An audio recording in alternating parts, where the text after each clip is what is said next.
original Chicago DedSec has coordinated operations, everybody mostly working towards the same goal.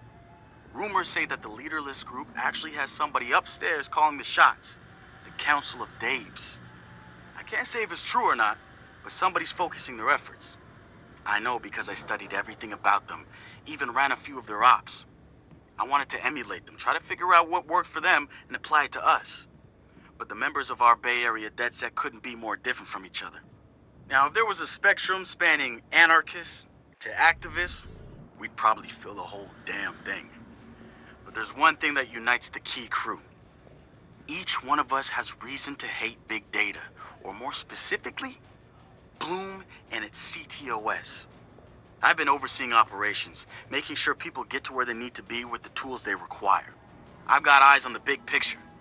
The way I see it, I've lit the fuse. It's only a matter of time before Bloom feels the DedSec explosion.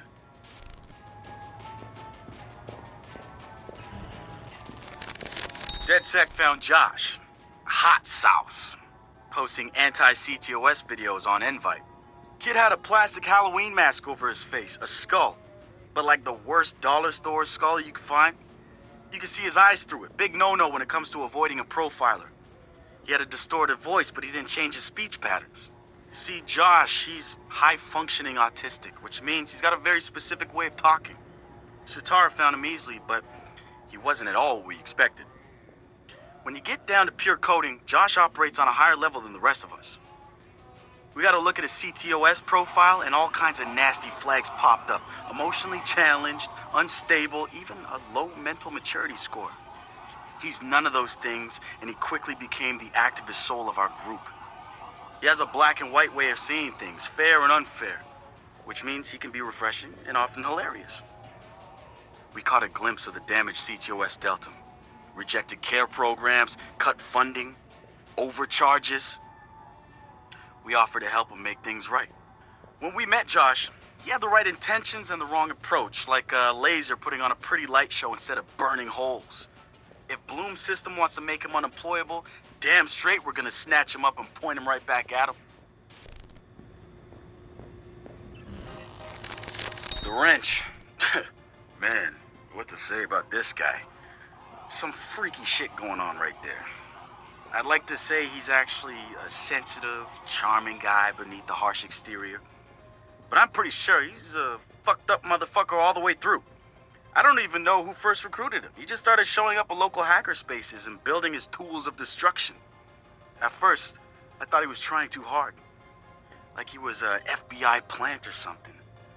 But no agent is gonna pull the kind of suicidal stunts this guy does. I think the truth is, Wrench doesn't care if he dies, but he's not going quietly. Even so, I'm glad we've got the Wrench on our side. One of the group's biggest problems is lack of GSD, getting shit done. The Wrench is pure GSD, and he brings his own sledgehammer. He's not some dumb thug either. I've seen some of his code. He's legit. Probably why he's interested in DedSec and not some street gang. You know what? I take that back. He might actually belong to a street gang. Who knows? One thing I do know about Wrench, the man hates Bloom. I mean, hates them.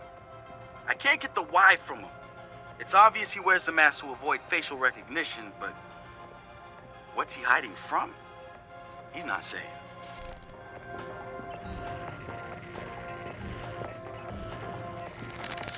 Let's talk about Satara. She's been driving DedSec in the Bay Area. The hackerspace, she's paying for it with borrowed money.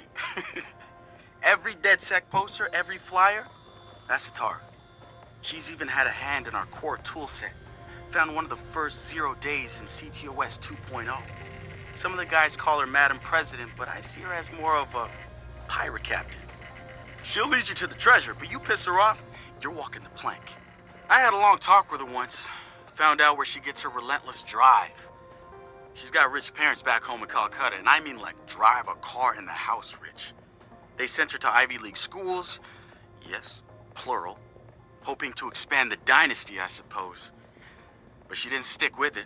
She rejected their money too. Everything she's got now was taken from people she says didn't deserve it. Satara's seen her own relatives pulling strings, taking advantage. She says shit like that will never change because people at the bottom think they can't change it. And she says we're right at the heart of it now, with Silicon Valley pushing us towards a point of no return, replacing elite individuals with unstoppable corporations. Bloom makes the top of her hit list, and she calls CTOS 2.0 their preemptive strike on any opposition.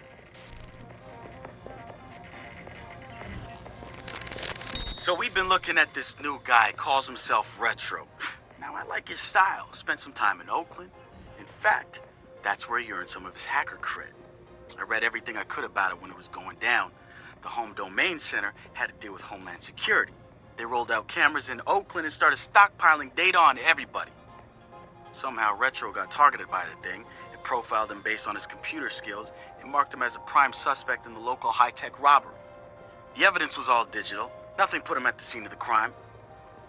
And the case was a shit show, full of quotes from people who didn't know anything about technology, lies everywhere, false flags and fear-mongering. They weren't about to admit to a flaw in their system. Retro got lucky. He got a judge that decided not to throw the book at him. So he ended up with community service. He says it wasn't a big deal because he got to work with kids. Taught them the truth about the system in place. Probably the best lesson they've ever learned. But he knew he was going back after the HDC. He data mined them, hacked into the accounts of their key members, exposed every little thing that showed just how corrupt the system was. A huge victory, right? Yeah, maybe not so much. Oh, he spanked the HDC, no question. Got the program shut down hard. So where did all those cameras in Oakland go? They're still there. But guess who owns them now? Bloom. They're part of the CTOS, being used to track and profile people, just like the HDC was doing. And now Retro's got himself a nasty profile on record. We think he's gonna be eager to do something about it and can't wait to see him work. My bet? He's prime DedSec material.